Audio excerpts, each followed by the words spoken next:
I forgot to read chapter 63, so we're actually on chapter 64, leading the courtyard. As he led them around the castle, he tried to think of a next step. You see, he knew his friends would need a goal, so he gave them a goal. Follow me is a great goal for leaders who have no real goals.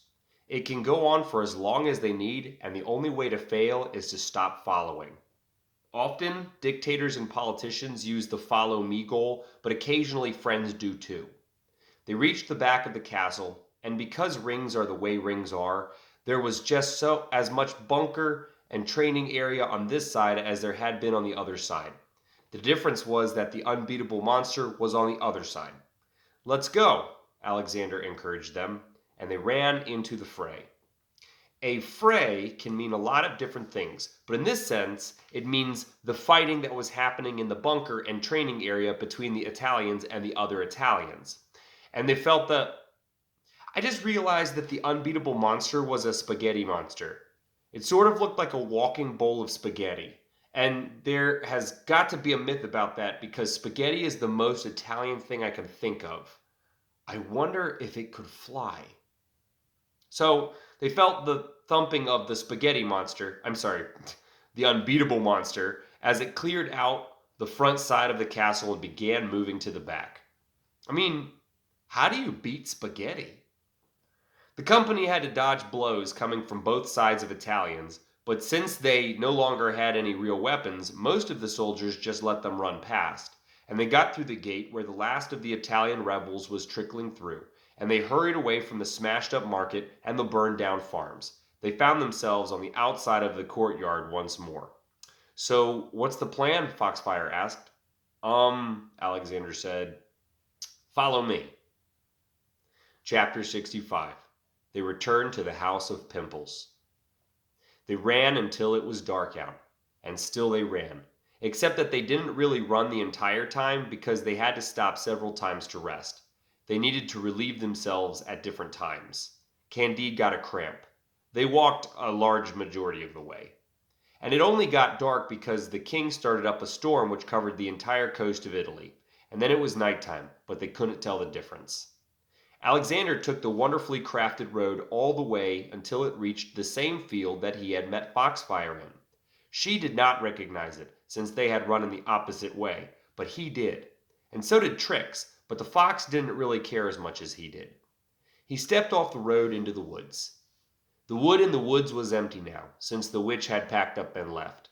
The villagers had tried to build a new settlement, but so many of them were drunks anymore that they gave up and just begged their way into the slums. The witch gave up her spells and potions and began a career in cooking instead. She sold soups on the marketplace, and they were magical. When they reached Pimple's old house, they slept in it for the rest of the night. Even though there were two beds, one had been Pimple's and one had been Alexander's, the three friends chose to share one bed. Their company was comfort. And they slept in, whatever that means. The next morning, they couldn't tell it was morning because the storm had grown to tropical proportions. Bits of the house was breaking off and flying away in the wind. Rain was cutting trenches in the mud outside, and even the leaves were becoming wet. Even though the letter had said he was a sapling that could bend and survive the harshest world, Alexander was too afraid to leave. And the others followed, which meant they also didn't go anywhere. Chapter 66. Why he gives up the knapsack. "We need to get out of here," Foxfire called out over the raging storm. But her voice didn't actually go over the storm, it really disappeared in it. But even though Alexander could not read writing, he could read lips fine. "Well, where do you suggest we go?" Alexander called out. But Foxfire could not read lips very well, so she shrugged. "We'll follow you," she called out. And Alexander sighed. "Okay," he said, and he reached into his bag to look for the smooth stone. His hand felt the bottom of the bag. He looked inside. He saw a hole. Philosophers have argued for centuries over whether or not a person can actually see a hole. But no philosopher, Italian or not, would have argued that Alexander's stuff was gone. "Oh no," he muttered. At that moment, The roof was ripped from the house, and the rain came pouring down like shards of glass. Also, shards of glass came down from the windows, which had also been shattered. It was, he decided, a good time to leave. As they made their way from the house, Alexander made sure to run back in the direction they had come in from. He didn't tell the others about the hole in his knapsack because there hadn't been any time, but he moved slowly through the heavy sheets of rain to make sure he didn't miss anything that might have fallen out. Also, the sheets of rain were heavy. They made it all the way through the woods and were on the road again. This did not escape Candide or Foxfire, and they became upset. She grabbed Alexander's shoulder and turned him around.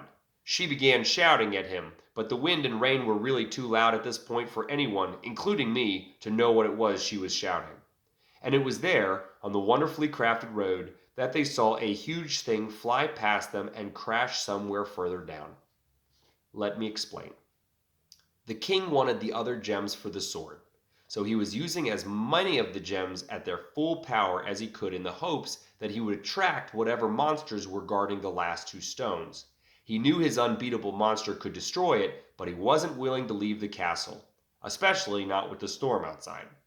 So all sorts of monsters were now wandering towards the courtyard, drawn to the power of the stones. The thing which had just crashed in a field nearby was carrying the green stone from the fortune teller's prophecy. It had tried to make it to the castle, but the wind and the rain were just too much. Now that they were out of the woods and in the open, they began seeing other monsters. A werewolfish thing was slowly stepping through the trees. A giant snake with a fish head was slithering through the cornfield. Toads of poisonous colors were hopping between their feet. Something else flew by, but it was smaller and seemed to enjoy the crazy weather. The company stared in wonder, and they too began to follow the road. Before they reached the dragon, Candide cried out in pain. He was holding a foot up in his only good hand, and since the foot was on the same side as the hand, he fell over. His foot was bleeding through his fingers. A small piece of glass was wedged up in between his toes, and when Alexander looked to see where the glass had come from, he noticed a dead leech shriveled up on the ground. Two more leeches were slowly inching their way down the road. Alexander shouted out in happiness. Foxfire took off one of the bandanas from her pirate outfit and wrapped his foot in it. Meanwhile, Alexander was able to find two of the dinosaur stones, the bottle of centipede ash, unbroken, the sea-ocean monster tooth, and a few of the gems they had collected from the cave. The apron and sandpaper were too big to have fit through the knapsack hole, but the sandpaper was ruined now, so he tossed it aside. He tied the apron around his waist and set the trophies inside the pockets. And then he joined the others, who were already making their way towards the crash site.